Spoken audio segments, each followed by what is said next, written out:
Good morning everyone. तो moment के बारे में अध्ययन हो गया, जिसमें हम लोगों ने मोमेंट अबाउट मीन, जिसे हम म्यू आर कह रहे थे, मोमेंट अबाउट एनी नंबर, जिसे म्यू डैश आर कह रहे थे, और मोमेंट अबाउट ओरिजिन, जिसे न्यू आर कह रहे थे, निकाल लिया। क्वेश्चन भी लगाए गए उस पर। अब हम इनके बीच में रिलेशन डिफाइन करने जा रहे हैं। तो relation between mu R and mu dash R, that is relation between moment about mean and moment about, या relation between central moment and raw moment भी कह सकते हैं। तो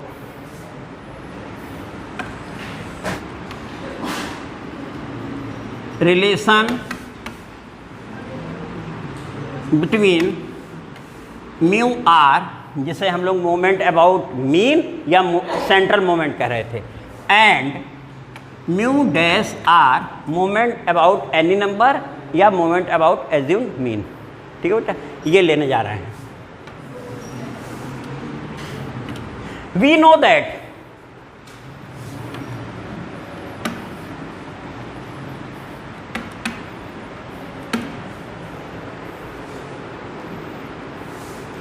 म्यू आर इक्वल टू,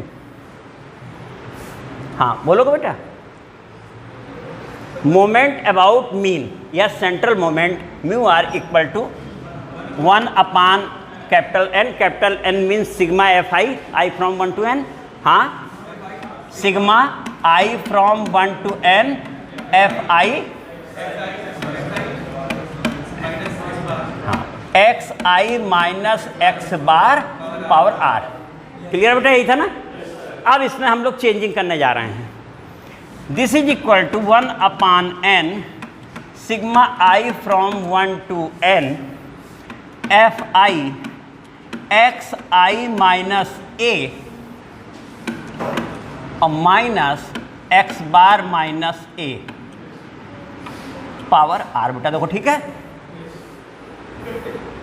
सही है ना इतना। देखो एक्स आई minus x bar minus signs plus है और माइनस ए कट गया, वही है ना, जो ये है वही ये भी है, यहाँ तक सही है। इसे हम क्या कह सकते हैं, मोमेंट अबाउट एनी नंबर में म्यू डैश 1 की वैल्यू ये थी कि नहीं, तो तुरंत चेंज कर देते हैं। तो अगले स्टेप में बेटा हम इस प्लेस पे आ रहे हैं, यहाँ तक नोट हो गया। तो इस प्लेस पे हम आए, तो इसे हम लोगों ने लिख दिया x I minus a minus mu dash 1 power r. ठीक है बेटा, बाद में चेंज करने से अच्छा है पहले ही चेंज कर लिया जाए, तो पावर में आना शुरू हो जाएगा बेटा। इतना कंसेप्ट क्लियर है। अब हम लोग इसका बाइनोमियल एक्सपेंशन करने जा रहे हैं, जो कि तुम लोगों ने इंटरमीडिएट पढ़ा है, x minus y power n, या कुछ लोगों ने a minus b power n या a plus b power n, जो भी याद किया है उसी से हम लोग चलेंगे। तो अब इसके आगे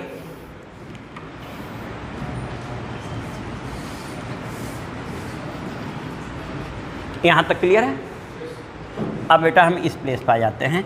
mu r equal to 1 upon n sigma I from 1 to n F i, power कितनी है, आर है। जब n होता है तो NC0 आता है, आर है तो आएगा RC0 एक्स आई माइनस ए पावर आर, नहीं आएगा। फिर -1 पावर 0 रहता है, अब आ गया प्लस -1 पावर, सबको प्लस लिखो, -1 पावर 1 और RC1 एक्स आई माइनस ए पावर आर माइनस 1 बेटा, और ये हो गया म्यू डैश 1। आ गया ना, बाद में चेंज करने के बजाय पहले ही आ गया। फिर आया प्लस -1 की पावर, ठीक है बेटा ना, और RC एक्स आई माइनस ए power r minus 2 mu dash 2 कितना स्क्वायर, यहाँ पावर 1 है। हाँ बेटा क्या करते हैं? हाँ ये सही बोल रहे हो, ये म्यू डैश 1 ही है, म्यू डैश 1 की पावर 1, म्यू डैश 1 की पावर 2, और डॉट डॉट करते हुए ये हम लोग पहुंच जाएंगे, चूंकि r पॉजिटिव इंटीजर है और पॉजिटिव इंटीजर के केस में ही ये कॉम्बिनेशन का औचित्य होता है, c तभी लिखा जाता, तो r c r तक जाएगा ना, तो लास्ट टर्म जाएगा प्लस -1 पावर, जब 0 है तो -1 पावर 0, 1 में -1 पावर 1, 2 में -1 पावर 2, तो -1 power r, r c r, ये r माइनस r 0 1 हो जाएगा, और ये हो जाएगा म्यू डैश 1 पावर, और हमारा ये एंड हो गया यहाँ तक। ठीक है, अब हम लोग इस स्टेप पे फिर आ रहे हैं। इतना नोट हो गया, नोट कर लो। ये चेंज करने से आसानी हो गई बेटा ना। अब इस प्लेस पे फिर आए हम लोग,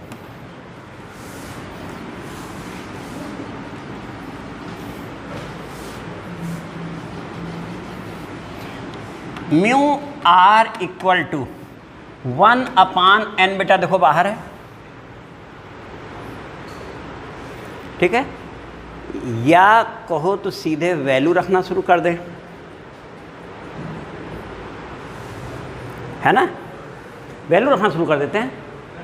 देखो ये 1/n सिग्मा fi, rc0 की वैल्यू कितनी होती है 1, rc0 की वैल्यू 1 होगी, और ये n है और पावर r है, तो इसे हम लोग क्या लिख सकते हैं, क्या म्यू r लिख सकते हैं कि नहीं, म्यू डैश r। देखो यहाँ से 1/n सिग्मा fi, 1 बाहर, xi minus a power r, यही तो फार्मूला था, ठीक है। फिर अगला देखो माइनस हो जाएगा, rc1 की वैल्यू कितनी हुई, rc1 की वैल्यू r हुई, हमने r बाहर लिख दिया, r लिख दिया बेटा बाहर, और फिर ये देखो सिग्मा उसके साथ लगा, तो ये बन जाएगा म्यू डैश r माइनस 1, ये बन गया म्यू डैश r माइनस 1, और साथ में म्यू, देख लो सही बेटा, यहाँ तक क्लियर है ना। अब अगला आ जाओ, ये हो जाएगा हमारा प्लस rc2, यानी r into r minus 1, r into r minus 1 अपान 2 इंटू 1, क्यों बेटा सही है ना, r इंटू r माइनस 1 अपान 2 इंटू 1, और माइनस 1 की जो है ये 1 बन चुका है, और ये हिस्सा बाहर कर लिया, 1/n सिग्मा दिस, और हो जाएगा ना, और ये कांस्टेंट बाहर रहता है इसलिए ऐसा रह जाएगा, तो ये बन जाएगा म्यू डैश r माइनस 2 और म्यू डैश 1 स्क्वायर, बेटा देखो सही है, और प्लस डॉट डॉट करते हुए लास्ट वाले को लिख लेते हैं, लास्ट वाला हमारा हो जाएगा -1 पावर r, rcr की वैल्यू 1 हो गई, rcr rc0 सेम होता है, और ये हो गया म्यू डैश 1 पावर, यहाँ तक बेटा हम पहुँच गए, ठीक है। तो ये म्यू r के लिए फार्मूला ये बन के आया, और रिलेशन किसका है, म्यू r, और अब यहाँ पर हमसे जब कहता है क्वेश्चन फाइंड फर्स्ट 4 मोमेंट, तो अब उसके लिए हम लोग यहाँ पर रखना शुरू करते हैं, देखते हैं क्या रिलेशन आता है। तो पुटिंग r इक्वल टू 0, तो r इक्वल टू 0 तो मालूम है म्यू 0 की वैल्यू कितनी होती है, उसको लेने की जरूरत नहीं है। कहाँ से शुरू करें, 1 से शुरू करें क्या बेटा, 1 से, हाँ 1 से ले सकते हैं, पुटिंग r इक्वल टू 1, या म्यू 1 की वैल्यू कितनी होती है वो भी नहीं लेंगे, म्यू डैश नहीं, म्यू 0 की वैल्यू हम लोग निकाले हैं 1 होती है, बाकायदे फिक्स वैल्यू निकल चुकी है, और mu zero, mu dash zero और न्यू जीरो, तीनों की वैल्यू तो 1 आती है। फिर हम लोग जब म्यू डैश 1 की बात करते हैं तो 0 आता है। एक तो हुआ म्यू 1 0 और mu dash 1 x bar minus a, और न्यू हो गए। यानी हमें कहाँ से वैल्यू चाहिए? 2 से चाहिए ना, वहाँ तक तो याद है हमें। तो हम लोग पुट कितना कर रहे हैं? Putting r equal to 2 3। Reason clear हो गया ना? क्यों ऐसा कर रहे हैं फिर से लिख देते हैं। हम लोगों का mu equal to mu dash equal to न्यू के तीनों बनाया। म्यू 1 इक्वल टू कोई जरूरत नहीं है, म्यू डैश 1 इक्वल टू ये भी हमें मालूम है, निकालना नहीं है, और न्यू 1 इक्वल टू, इसका मतलब हमें जरूरत अब किसकी है? 2 से जरूरत है ना। अब यहां से आए बेटा, देखो पुटिंग r इक्वल टू 2, तो ये हमारा क्या बन गया बेटा? म्यू 2। अब यहां से देखो ये बना म्यू डैश माइनस ये 2 हो जाएगा, 2 म्यू डैश 1 और ये भी म्यू डैश 1। देखो 2 माइनस 1 1 म्यू डैश 1, सही है बेटा। और फिर ये बना प्लस 2 और 1 कट गया, 1 हो गया, और ये हो गया म्यू डैश 0। म्यू डैश 0 की वैल्यू कितनी है? 1 है। तो ये हमारा बन गया बेटा प्लस, हाँ बोलो, म्यू डैश 1 स्क्वायर हो रहा सर। और लास्ट में हमारा जब 2 रखेंगे तो ये प्लस हो रहा है, प्लस हुआ ना बेटा। और ये हो गया म्यू डैश 1। सीरीज में तुम देखो यहाँ से डाट डाट में उसके आगे वाला टर्म 2c2 तक ही जाएगा। 2c0 2c1 ये हम लोग फालतू लिख दिए थे। देखो ये 2c0 2c1 और कहाँ सीधे 2c। तो हमारा इसमें बेटा जो हम लोग लिखे थे ये है और ये हिस्सा बेटा नहीं है इसमें, सीधे कौन सा है? तो फाइनली हम लोग कितना आंसर पा गए? Mu dash 2 minus 2 mu dash 1, यानी एक म्यू डैश स्क्वायर हो जाएगा, और तो ये हो गया बेटा mu dash 2 minus mu dash 1 square. तो हमारी किसकी वैल्यू आई है? म्यू 2 की वैल्यू आ गई, mu dash 2 minus mu dash 1 square. हाँ बेटा स्क्वायर। देखो ये था RC0, तो 2C0 की वैल्यू कितनी हुई? 1, और जहाँ R उसके प्लेस पे 2 रख दो तो म्यू डैश 2 हो गया, सही है। फिर माइनस RC1 यानी 2C1, 2C1 की वैल्यू कितनी हो गई? 2 हो गई, और 2 माइनस 1 1, और ये पहले से है।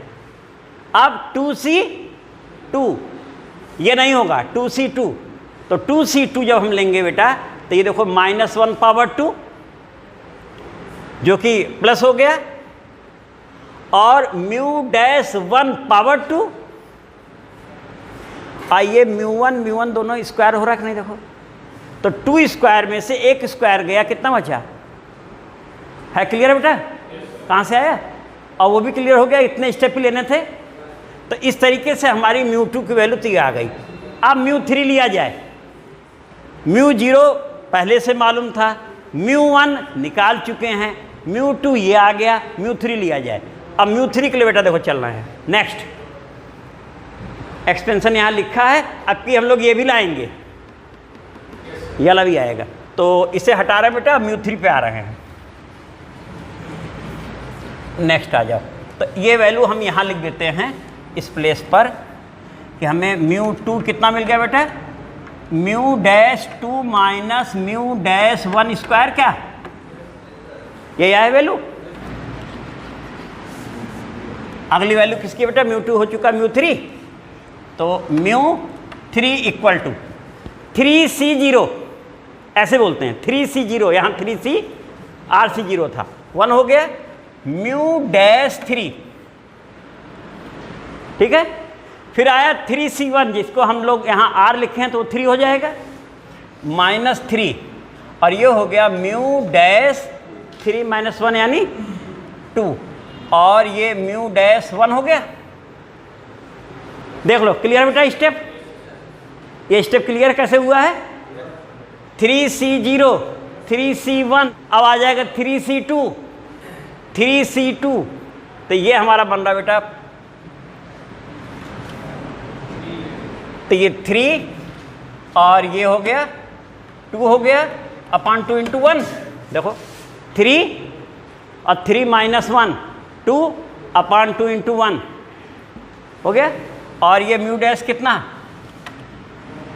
3 माइनस 2 1, और ये हमारा है म्यू डैश 1 स्क्वायर, तो 3C0 3C1 3C2, अब सीधे कहाँ पहुँच गए 3C3, निगेटिव होगा ना, ये लास्ट वाला हमारा क्या होगा, निगेटिव होगा, -1 पावर 3, और ये हो जाएगा म्यू 1 डैश पावर 3। यहाँ तक बेटा पहुँचे हम लोग। अब देखो क्या रिजल्ट मिल रहा है, mu 3 equal to mu dash 3 minus ये 3 म्यू 2 डैश म्यू 1 डैश, तो सही है। और ये देखो 2 कट गया, 3 म्यू 1 क्यूब हो रहा है देखो, और ये तो कितना बचा plus 3 mu 1 cube minus plus 2 बचेगा क्या, प्लस 2 म्यू 1 डैश क्यूब, हमारी म्यू 3 की वैल्यू आ गई। तो सिमिलरली हम लोग निकाल लेंगे किसे, म्यू 4 को भी, 4C0, तो ये बन गया बेटा म्यू डैश 4 हो गया, -4 ये बन जाएगा म्यू डैश 3 म्यू डैश 1, और यहाँ आना देखो ये बना प्लस 4 इंटू 3 अपान 2 इंटू 1, और ये म्यू डैश 2 क्या बेटा, म्यू डैश 2, और ये हमारा हो रहा है म्यू डैश 1 स्क्वायर, तो 4C0 4C1 4C2 4C3 एक आएगा, 4C3 में हम लोगों का निगेटिव आएगा ना, 4C3 में निगेटिव आएगा, और 4C3 भी 4C1 होता है, इसलिए कितना हो जाएगा आगे 4 हो जाएगा, उसको चेक करने की जरूरत नहीं है, वो डिजिट तो डायरेक्ट आ गई, और म्यू डैश 1 हो जाएगा क्या बेटा, और वो कितना है बेटा, म्यू डैश 1 क्यूब है क्या बेटा, वो क्यूब है, और अगले वाले में 4C4 वाला 1 हो जाएगा, प्लस 1 हो जाएगा, और म्यू डैश पावर 4 हो जाएगा। मेरे समझ से यहाँ तक आ रहा है। अब चेक कर लिया जाए, ये है, ये टर्म आएगा, ये टर्म आएगा, और माइनस में 3 आ जाएगा, है ना। तो हम लोग इसे mu dash 4 -4 mu dash 3 mu dash 1 plus ये कट जाएगा, तो ये 6 हो जाएगा क्या बेटा, यहाँ 6 हो जाएगा, mu dash 2 mu dash 1 square, इसका स्क्वायर है बेटा, और ये -4 और +1 मिलके ये -3 हो जाएगा, और ये हट जाएगा। इतना ही काफ़ी है, तो इतना बेटा काफ़ी हो गया है। Thank you.